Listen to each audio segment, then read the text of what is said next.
ये कोई आम गांव नहीं, ये भारत का लोकतंत्र का पहला दरवाजा है। एलओसी पर बसा करनाह घाटी का सिमारी गांव। आज हम इसकी बात करेंगे, जहां अब तक सिर्फ अंधेरा रहता था वहां अब उजाला है, और वो भी हमारे वीर बलिदानी कर्नल संतोष महादिक की स्मृति में। जहां कभी केरोसिन के धुएं में बच्चे किताबें खोलते थे, जहां महिलाएं जलाऊ लकड़ी के धुएं में सांस लेती थीं, उस सिमारी गांव को अब उजाले की आज़ादी मिली है।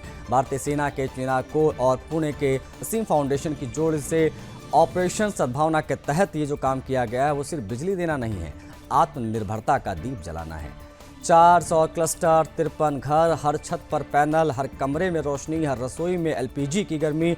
और ये सब हुआ है एक ऐसे बलिदानी की प्रेरणा से जिसने 2015 में देश के लिए अपना सर्वोच्च न्यौछावर किया था। बलिदानी कर्नल संतोष महादिक, जिनकी तस्वीर में हम आपको दिखा रहे हैं, उनकी मां इंदिरा महादिक ने खुद सिमारी पहुंचकर इस प्रोजेक्ट का उद्घाटन किया। सेना के अफसरों और कुपवाड़ा के डिप्टी कमिश्नर के साथ ये मौजूद रहे। ये सिर्फ एक योजना नहीं, ये संदेश है कि भारत की सेना सिर्फ गोलियां नहीं चलाती, गांव को भी रोशन करती है। आतंकवाद की परछाई के नीचे भी विकास का सूरज उग सकता है, बस आवश्यकता है विश्वास की और एकजुटता की। अब सिमारी के खिड़कियों से जो रोशनी बाहर झांकती है, वो बताती है कि सीमा पर लोकतंत्र अब भी जीवित है और भारत मां का हर कोना अब आत्मनिर्भर भारत की कहानी बता रहा है।